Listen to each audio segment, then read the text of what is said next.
কে জিতবে আজকের খেলায়। একটা দলের নাম হচ্ছে মুম্বাই ইন্ডিয়ান্স, অন্য একটা দলের নাম হচ্ছে লখনৌ সুপার জায়ান্টস।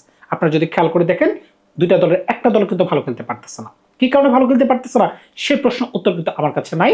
আপনি যদি টেবিলে দেখেন, একটা দল আছে 9 নম্বরে, অন্য একটা দল আছে 10 নম্বরে। বন্ধের ভালো থেকে আজকে একটা দলকে আমাদেরকে বেছে নিতে হবে যে কোন দল আজকে জয় পেতে পারে। খেয়াল করে দেখবেন, মুম্বাই ইন্ডিয়ান্স 9টা ম্যাচ খেলতে পারছে, মাত্র 2টা ম্যাচ তারা জয় পেয়েছে। অন্যদিকে লখনৌ সুপার জায়ান্টস 8টা ম্যাচ খেলতে পারছে, কেবলমাত্র 2টা ম্যাচে তারা জয় পেয়েছে। লখনৌ সুপার জায়ান্টসের জন্য একটা ভালো দিক কি, তাদের দলের প্রিমিয়াম ব্যাটসম্যান জশ ইংলিশ, যার প্রতীক্ষায় তারা অনেকদিন ধরে বসেছিল, তিনি দলের সাথে যুক্ত হয়ে গেছেন। দেখা যাক আজকে তারা কোন ধরনের খেলা খেলতে পারে। খেলা কিন্তু মুম্বাইয়ের মাটিতে। মুম্বাইয়ের মাটিতে যখনই খেলা হবে, আপনি আর আমি কিন্তু বলতেই পারি যে এই মাটিতে কিন্তু অত্যাধিক রান করা সম্ভব হবে। এখন দেখা যাক আজকে কোন দল জয় পেতে পারে। আপনারা কিন্তু অগ্রিম প্রেডিকশন করতে পারেন, এমনকি কমেন্ট সেকশনে জানাতে পারেন যে আজকে এই দল জিততে পারে, কেন জিততে পারে, কোন প্লেয়ার আজকে সর্বোচ্চ ভালো খেলতে পারে। দয়া করে আমার চ্যানেলটাকে লাইক করবেন, সাবস্ক্রাইব করবেন, কমেন্টস করতে ভুলবেন না। নিয়মিত যাতে আপডেট পেতে পারেন সেজন্য অবশ্যই সাবস্ক্রাইব করে রাখবেন। আপনাদের ভালোবাসা ছাড়া কিন্তু কোনোভাবেই আমার চ্যানেলটাকে সামনে এগিয়ে নেওয়া সম্ভব হবে না। মুম্বাই এই সিজনে কেন এত বেশি খারাপ খেলতেছে, বিশেষ করে আপনি যদি গত ম্যাচটাকেও টান দেন, সর্বশেষ ম্যাচে মুম্বাই যে হারছে চেন্নাইয়ের মাটিতে, চেন্নাইয়ের সাথে লজ্জাজনক হার। খেয়াল করে দেখেন, প্রথম 9 ওভারে যখন দলের রান ছিল 100, এমনকি 2 উইকেট মাত্র পড়ছিল, কিন্তু পরের 9 ওভারে তারা কেবলমাত্র 50 থেকে 55 রান করতে পারছে। কিভাবে সম্ভব ভাই? আপনি যদি এই ধরনের বাজে ব্যাটিং করেন তাহলে কিভাবে সম্ভব? আপনি খেয়াল করে দেখেন, টপ টু বটম সবাই বাজে খেলছে। রয়ান রিকটিলন, তিনি সম্ভবত 24 বলে 31 বা 36 করতে পারছিল, এরকম একটা রান করতে পারছিল, যেখানে তিনি 5টা ছক্কা মারছেন। আপনি যদি 5 বলে 30 নেন, তাহলে বাকি 19 বলে আপনি মাত্র 7 নিতে পারছেন। এটা কিন্তু দলের জন্য একটা বার্ডেন হয়ে যাচ্ছে। এমনকি নমন ধীর, তিনি 37 বলে 57 করতে পারছেন, যেখানে তার 4টা 4 3টা ছক্কা রয়েছে। তার মানে কি, আপনার 30 রান ওইখানে আছে, তাহলে বাকি 30 বলে আপনি কেবলমাত্র 20 রান নিয়েছেন। এটা কিন্তু হচ্ছে না ভাই। আপনি হার্দিক পান্ডিয়ার দিকে দেখেন, হার্দিক পান্ডিয়া ব্যাটে বল লাগাতে পারতেছে না। আপনি সূর্যকুমার যাদবের দিকে দেখেন, এই বছরের টুর্নামেন্টে তিনি সর্বোচ্চ 51 রান করতে পারছেন। সর্বোচ্চ রান 51, এমনকি 10-এর নিচে তার স্কোর আছে 2 থেকে 3টা, বেশি হইতে পারে। ভাই কোন রকমই হচ্ছে না। দলের প্রিমিয়াম বলার জাসপ্রীত বুমরা, তিনি উইকেট নিতে পারতেছে না। গত ম্যাচে তিনি 1 উইকেট নিতে পারছেন, কিন্তু কথা হচ্ছে কোনো ধরনের ছন্দেই নেই। অন্যদিকে ভুবনেশ্বর কুমার দেখেন, ঈশান মালিঙ্গা দেখেন, অন্যান্য বলার দেখেন, আংশুল কম্বোজ দেখেন, তারা কিন্তু নিয়মিত উইকেট নিতে পারতেছে। তারা উইকেট নিতে পারতেছে, কিন্তু জাসপ্রীত বুমরা উইকেট নিতে পারতেছে না। বিষয়টা কিরকম একটু হজবরল ব্যাপার না? আপনি খেয়াল করে দেখেন, এবছর যে মুম্বাই 2টা ম্যাচ জয়লাভ করছে, আপনি কিন্তু হাতে গোনে বের করে ফেলতে পারবেন। কারণটা কি, প্রথম ম্যাচে কলকাতার সাথে মুম্বাইয়ের মাটিতে যখন কলকাতা আগে ব্যাটিং করে 220 করতে পেরেছিল, আপনারা ওই ম্যাচটা জয় করতে পেরেছিলেন। এমনকি গুজরাটকে আপনারা 99 বা 100 রানের ব্যবধানে হারাতে পারছিলেন। শুধুমাত্র এই 2টা জয় হচ্ছে উল্লেখযোগ্য জয়। এমনকি লখনৌ সুপার জায়ান্টসের ক্ষেত্রেও কিন্তু এই কথাটা প্রযোজ্য। কারণটা কি, লখনৌ কিন্তু 2টা ম্যাচ জিততে পারছিল। মনে পড়ে কি আপনাদের, হায়দ্রাবাদ যখন খারাপ খেলতে পেরেছিল, খুবই খারাপ সময় যাচ্ছিল হায়দ্রাবাদের, প্রথম দিকে প্রথম 4টা ম্যাচে যখন হায়দ্রাবাদ কেবলমাত্র একটা ম্যাচ জিতেছিল, ওই সময়ে লখনৌ সুপার জায়ান্টস কিন্তু হায়দ্রাবাদকে একটা ম্যাচে হারিয়েছিল। এমনকি ঋষভ পান্ত কিন্তু ওই ম্যাচে দুর্দান্ত খেলতে পেরেছিলেন, 68 রান খেলতে পেরেছিলেন। মনে পড়ে কি আপনাদের, আগে ব্যাটিং করে যখন হায়দ্রাবাদ 158 বা 159 নিতে পেরেছিল, ওই খেলায় যদি কোনো কারণে ঋষভ পান্ত যদি একটু ভালো খেলতে না পারতেন, তাহলে কিন্তু ওই খেলাটাও কিন্তু তারা জিততে পারে না। এমনকি আরেকটা খেলায় কলকাতা নাইট রাইডার্সের বিরুদ্ধে যখন কলকাতা আগে ব্যাটিং করে 181 করতে পেরেছিল, পরে ব্যাটিং করে যখন মুকুল চৌধুরী হঠাৎ করে 27 বলে 54 রান করতে পারলেন, সবাই যখন ওয়াও বলতেছে কে এই মুকুল চৌধুরী, তিনি কিন্তু ওই খেলাটাকে জয় এনে দিছে। তার মানে কি, দুর্বল দলের সাথে কিন্তু এই 2টা দল একটু ভালো খেলতে পারতেছে। এখন বুঝতেই পারতেছেন, সর্বসাকল্যে আপনি 2টা 4টা বিজয়ের গল্প আপনি বলতে পারবেন, কিন্তু পরাজয়ের গল্প ওই 2টা দলের মাঝখানে অসংখ্য বলতে পারবেন।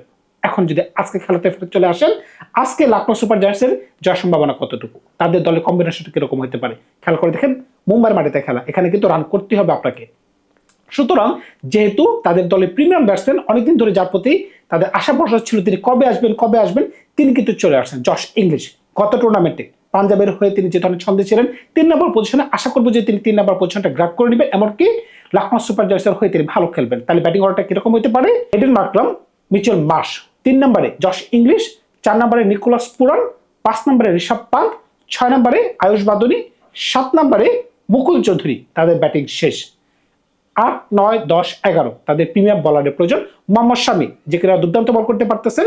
প্রিন্স যাদব, এইবারের টুর্নামেন্টের অন্যতম সেরা বলার। আবেশ খান, এমনকি দিগ্বেশ রাথি। তাদের 11 জন হয়ে গেল। ইম্প্যাক্ট সাব হিসেবে আপনাকে আরো জন বলারকে খেলাতে হবে। যে কোনো বলারকে আপনি নেন, দেশি বলার যেহেতু নেবেন, কারণ যেহেতু ফরেন ক্যাটাগরি ব্যাটসম্যান কিন্তু আপনার উপরে 4 জন হয়ে গেছে। আপনি খেয়াল করে দেখেন, এই 4 জন ব্যাটসম্যান যদি খেলতে পারে, অন্য কিছু লাগার কথা, যেখানে আপনি এডেন মার্করামের কথা বলতেছেন, মিচেল মার্শের কথা বলতেছেন, নিকোলাস পুরানের কথা বলতেছেন, জশ ইংলিশের কথা বলতেছেন, তাদের দেশি ব্যাটসম্যান মুকুল চৌধুরী আছে, ঋষভ পান্ত আছে, আব্দুল সামাদ আছে, কিংবা আপনি যদি মনে করেন যে না আয়ুষ বদলকে খেলাবেন, এরপরও যদি মনে করেন যে না আপনার দলটা খারাপ, কিভাবে খারাপ ভাই? যেখানে প্রত্যেকটা ম্যাচেই কিন্তু নতুন বলে উইকেট দিতে পারতেছেন মোহাম্মদ শামি, কিন্তু আপনার দল ভালো করতে পারতেছে না। আবেশ খান ভালো বোলিং করতে পারতেছেন, মহসিন খান ভালো বোলিং করতে পারতেছেন, দিগ্বেশ সাথে ভালো বোলিং করতে পারতেছেন, প্রিন্স যাদব ভালো বোলিং করতে পারতেছেন। বোলিং কিন্তু আছে ভাই, কিন্তু তারা সঠিক মোমেন্টে সঠিক কাজ করতে পারতেছে না। সুপার ওভারে যে তারা ম্যাচ হারতেছে, কেন সুপার ওভারে যাবে? কলকাতা থেকে ওই দিন সুপার ওভারে যাওয়ার কথা, কিন্তু ওই যে রিঙ্কু সিং ভালো খেলে ফেলছে, কেন রিঙ্কু সিং ভালো খেলবে ভাই? অন্যদিকে মুম্বাইয়ের প্রসঙ্গ যদি আসেন, মুম্বাই দলে তেমন কোনো পরিবর্তনের আশা করাটা আমাদের সাজে না। কারণটা কি? একমাত্র পরিবর্তন যদি আপনি করতে যান, ক্রিস ভাগত নামে একটা প্লেয়ার তারা দলে ঢুকাইছিল, যে প্লেয়ার ভালো খেলতে পারতেছে না। তিনি গত ম্যাচেও তিনি 2 ওভার বোলিং করে 22-23 রান দিতে পারছেন, ব্যাটিং করে আমার কোনো পরিবর্তন নেই। হয়তোবা তার জায়গায় আপনি আবার আগের প্লেয়ারকে ঢুকাইতে পারেন। কোন দুইটা প্লেয়ার? দীপক চাহার আছে, যে কিনা বল করে প্রথম ওভারে 20-21 রান দিচ্ছেন, তাকে নিতে পারতেছেন, কিংবা অন্যদিকে আপনি নিতে পারতেছেন শার্দুল ঠাকুরকে। যেহেতু এখন পর্যন্ত আমরা জানতে পারতেছি না যে রোহিত শর্মা ইনজুরি ফ্রি কিনা, কিংবা তিনি এবছর আর কোন আইপিএল এ ম্যাচ খেলবেন কিনা। কারণ কি? তার দল মোটামুটি তিনি জানেন যে মুম্বাই কিন্তু এবছর টুর্নামেন্ট থেকে ছিটকে পড়ে গেছে। এখন কি নিজের নামকে তিনি খারাপ করবেন কিনা, নাকি ইনজুরি বাহানা দিয়ে তিনি এবছর টুর্নামেন্ট থেকে বাইরে বসে থাকবেন, সেটা কিন্তু বলা যাচ্ছে না। তবে হার্দিক পান্ডের জন্য খুবই খারাপ লাগতেছে। কারণটা কি? তিনি কিন্তু বড় মানের প্লেয়ার, তিনি কিন্তু চেষ্টা করে যাচ্ছেন দলটাকে ভালো করে নেওয়ার জন্য, এমনকি তিনি ব্যাট করে রান করতে পারতেছেন না। এটা হচ্ছে সবচেয়ে দুঃখের বিষয়। আমরা কিন্তু সবাই জানি Hardik Pandya hard hitter batsman, তিনি খুব রান করতে ভালোবাসেন, এমনকি বিপক্ষ দল কিন্তু তাকে দেখতে ভয় পায়, কিন্তু তিনি ব্যাটে বল লাগাতে পারতেছেন না। উইল জ্যাক্স, তিনি এক ম্যাচে ভালো খেলছেন, এক ম্যাচে খারাপ। রায়ান ভিক্টর এক ম্যাচে ভালো খেলেন, এক ম্যাচে খারাপ। এই হচ্ছে সমস্যা। আপনি খেয়াল করে দেখেন, তিলক বর্মা এক ম্যাচে তিনি সেঞ্চুরি করতে পারছেন, কিন্তু এরপরে তিনি উদাও হয়ে গেছেন। যে ম্যাচে সেঞ্চুরি করছেন, আমি বলবো যে ঝড়ে বুক মারছেন। কি কারণে মারছেন মনে পড়ে কি আপনাদের? 22 বলে একটা সময় তিনি ছিলেন 19 রানে, এরপরে পরের 22-23 বলে তিনি যে কি কোন ধরনের ঝড় ইনিংস খেললেন। ফার্স্টের সেঞ্চুরি হতে পারে, প্রথম সেঞ্চুরিটা ছিল ফার্স্টের সানাদ জয়সুরের, এরপরে কিন্তু সানাদ জয়সুরের পাশে তিনি বসে আছেন। কি কারণে? 45 বলে সম্ভবত সেঞ্চুরিটা ছিল। বুঝতেই পারতেছেন, দ্রুতগামী একটা সেঞ্চুরি, কিন্তু এরপরে তাকে কিন্তু আর খুঁজে পাওয়া যাচ্ছে না। নিচের দিকে বুমরাকে খুঁজে পাওয়া যাচ্ছে না, ট্রেন্ট খুঁজে পাওয়া যাচ্ছে না। তাহলে আজকে কি ট্রেন্ট খেলবে না কর্বিন বোস খেলবে সেটা বলা যাচ্ছে না। তবে আল্লাহ জাফর খেলবে। গতকালকে আমরা দেখতে পাইছি নতুন একটা বলার খেলছে রঘু শর্মা।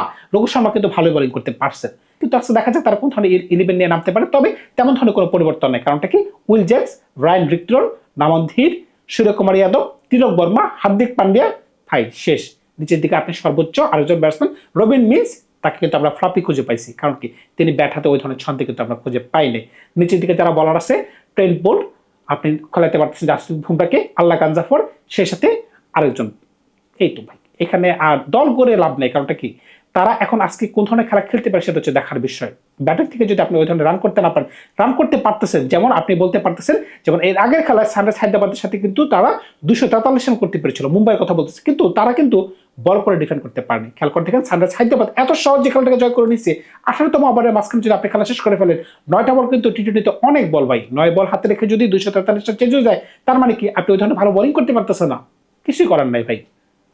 এবারে সিজনটাকে আপনাকে বাদ করে দিতে হবে। তবে প্রশ্ন হচ্ছে, নেক্সট সিজনে আমরা কাকে ক্যাপ্টেন হিসেবে দেখবো অ্যাজ এ মুম্বাইয়ের ক্যাপ্টেন হিসেবে, এমনকি মুম্বাই কাদেরকে রিটেন করবে, এটা নিয়ে আমি একটা পার্টিকুলার ভিডিও বানাবো আপনাদের কাছে। আমি খুব শীঘ্রই এই জিনিসটাকে রিপ্রেজেন্ট করার চেষ্টা করব। তবে আজকে যারা টস জয়লাভ করবে, এখানে হচ্ছে খেলা। কারণ কি? মুম্বাই মাটিতে যারা পরে ব্যাটিং করে তাদের জন্য কিন্তু পাল্লা ভারী থাকে। সেটা মুম্বাই যদি পরে ব্যাটিং করতে পারে, টস যদি জিততে পারে, তাহলে মুম্বাই পাল্লা ভারী থাকবে। অন্যদিকে লখনউ সুপার জায়ান্টস যদি টস জিততে পারে, তারা যদি পরে ব্যাটিং করার সিদ্ধান্ত নিতে পারে, তাহলে তাদের জন্য পাল্লা ভারী থাকবে। কিন্তু লখনউর জন্য একটা সুবিধা কি? লখনউর বোলিং কিন্তু ভালো। কি কারণে? আপনি যদি লখনউ এবং কি মুম্বাইকে রাখেন, আমার কাছে মনে হচ্ছে যে লখনউর বোলিং ভালো, অন্যদিকে মুম্বাইয়ের ব্যাটিং ভালো। কিন্তু দেখা যাক আজকে কোন ধরনের খেলা হতে পারে। তবে গুরবলে খেলায় অগ্রিম প্রেডিকশন দেওয়া খুবই মুশকিল। তারপরে আমার কেন যেন মনে হচ্ছে আজকের খেলায় হয়তো বা মুম্বাই জয় পেলেও জয় পেতে পারে, কারণ অনেকগুলো ম্যাচ তারা টানা হারতেছে। ঘরের মাটিতে হয়তো বা সর্বশেষ একটা জয় তারা যদি আনতে পারে।